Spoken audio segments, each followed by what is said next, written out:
Sekarang ini banyak sekali ulama dalam definisi kita di Indonesia ini. Yang demo-demo ulama. Apa ceritanya orang teriak-teriak di jalan jadi ulama? Kalau mau menasihati pemerintah, kalau dia ulama punya ilmu, Rasulullah SAW bersabda, "Man kana indahu nasihatun lidhi sultan, fala yubdiha alaniya, wal ya'khudh biyadihi, wal yansahhu sirra, fa in qabila minhu fadak, wa illa faqad addama alaihi." Siapa yang punya nasihat kepada pemerintah, jangan dia sampaikan terang-terangan. Dia pegang tangan pemerintah itu. Dia nasihati rahasia. Kalau diterima oleh si pemerintah, itu yang diinginkan. Tidak diterima, dia sudah tunaikan tanggung jawabnya. Wahai orang-orang yang beriman, taati Allah, taati Rasul, dan ulil amri di antara kalian. Akan tetapi apabila ia menjadi pemimpin, dan tentunya dengan cara yang tidak sesuai syariat, tetap Rasulullah mengatakan, wa in ta'ammara alaikum abdun habasyai, walaupun kalian dipimpin oleh hamba sahaya Ethiopia. Jangankan Pak Jokowi, jangankan Pak SBY dan lain sebelum yang pernah jadi presiden di Indonesia, Fir'aun saja yang demi Allah mereka nggak sejahat Fir'aun.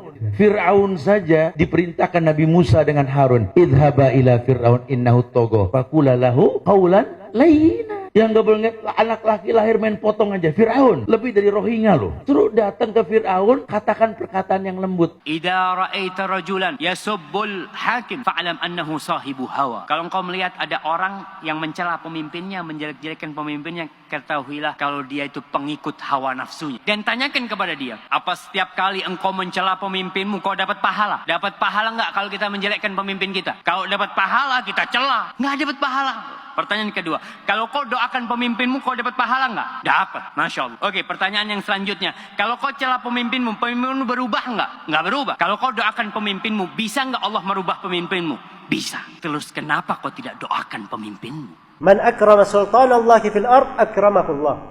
Wa man ahana sultanallahi fil ard ahanahullah. Siapa yang memuliakan pemerintah Allah di atas muka bumi, Allah akan memuliakannya. Dan siapa yang menghinakan pemerintah Allah di atas muka bumi, Allah akan menghinakannya. Imam Ahmad itu, lihat Imam Ahmad, seorang ulama, disiksa di 3 generasi pemerintahan. Tapi bersamaan dengan itu beliau berkata apa? Lau anna li da'watan mustajabah ma ja'altuha illa lis-sultan. Andai kata saya memiliki doa yang pasti dikabulkan, saya tidak akan peruntukkan doa itu kecuali untuk pemerintah. Udah dibilang bernegara seperti orang sholat. Kalau imam salah, ingetin baik-baik. Subhanallah. Masih salah juga, bantu dengan bacaan, mungkin dia lupa. Jangan main tarik kerah imam. Mundur loh. Nggak beres sholat kita urusannya kalau begitu. Turunin imam, ganti imam, turunin presiden. Nggak bakal pernah beres, mau sampai kapan. Kemudian saya telah terangkan rahasia, ruh dan makna. Kenapa diperintahkan kepada pemerintah walaupun dia berbuat baik? Sebab kudeta terhadapnya itu menyebabkan apa? Kerusakan yang lebih besar. Dan sepakat para ulama tidak boleh merubah kemungkaran yang akan melahirkan kemungkaran yang apa? Yang lebih besar. Tahu nggak, Hajjaj bin Yusuf itu membunuh 120.000 kaum muslimin pelan-pelan, Pak. Cungkil dulu matanya, diputuskan dulu lidahnya, dipotong telinganya, potong kakinya. Itu yang sudah dibunuh oleh dia seperti itu 120.000 orang.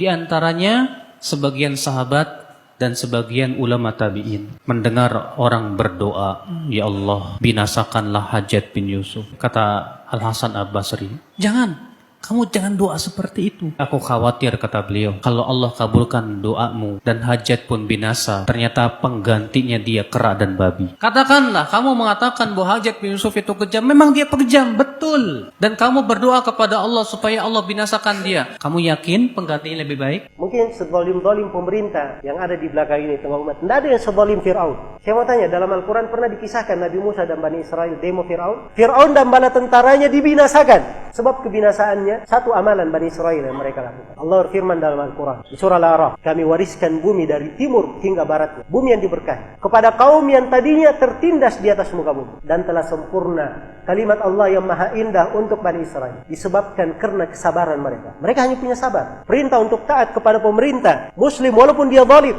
ini diucapkan oleh seluruh imam as-salaf, tidak ada silang pendapat. Afdalul jihad kalimatu adlin inda sultanin jair.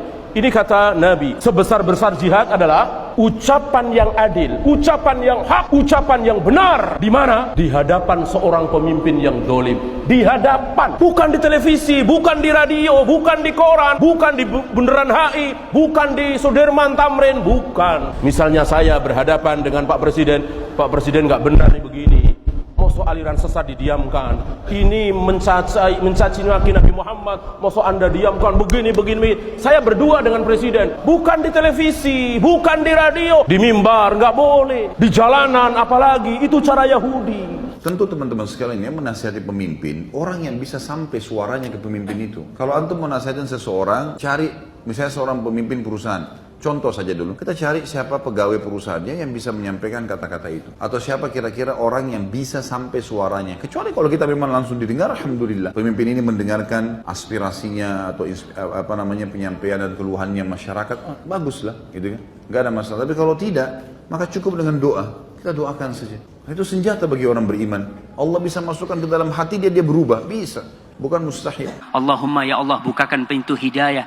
Jagalah Bapak Jokowi dan seluruh jajarannya. Jaga mereka dari segala mara bahaya. Berikan petunjukmu, berikan hidayahmu ya Allah. Semoga mereka bisa membawa negeri ini kepada negeri yang baldatun thayyibatun rabbun ghafur. Katakan doa itu, dapat pahala dan Allah bisa. Doakan presiden kita, doakan wakil presiden kita, doakan gubernur kita, doakan. Semoga Allah berikan hidayah. Suatu negara, rakyatnya 200 juta, kemudian presidennya adil, membahagiakan 200 juta orang, betapa banyak pahala yang dia dapatkan. Beliau berkata, jika seorang pemimpin bersungguh-sungguh berisyihad untuk memperbaiki agama rakyat dan untuk memperbaiki dunia rakyat, dia perhatikan dua-duanya. Jika dia sudah bersungguh-sungguh untuk perbaiki, sebisa mungkin, berhasil atau tidak berhasil urusan Allah. Tapi dia berusaha sebisa mungkin, kata Ibnu Taimiyah rahimahullah, fa innahu afdalu ahli zamani. Dia adalah orang yang paling afdal di zamannya. Di negara-negara Islam, kezaliman ul amri disebabkan karena kezaliman rakyatnya. Allah berfirman dalam surah Al-An'am, demikian kami jadikan penguasa-penguasa orang yang zalim disebabkan kezaliman sebagian dari mereka dengan apa yang mereka usahakan. Tidak mungkin pada masa kita sekarang ini pemimpinnya seperti Umar bin Abdul Aziz atau seperti Muawiyah bin Abi Sufyan, tidak mungkin. Atau seperti Umar bin Khattab, tidak mungkin. Kalau rakyatnya zalim, maka pemimpinnya pun zalim. Kalau rakyatnya berbuat maksiat, pemimpinnya pun demikian. Kalau rakyatnya melalaikan salat, pemimpinnya pun demikian juga. Menghilangkan kezaliman penguasa yang ada di negara-negara Islam, yang pertama kewajiban kaum muslimin apa? Yang pertama, taubat kepada Allah. Kalau penguasa itu berbuat dosa, kita pun banyak berbuat dosa dan maksiat kepada Allah. Kita wajib taubat. Yang kedua, membersihkan diri kita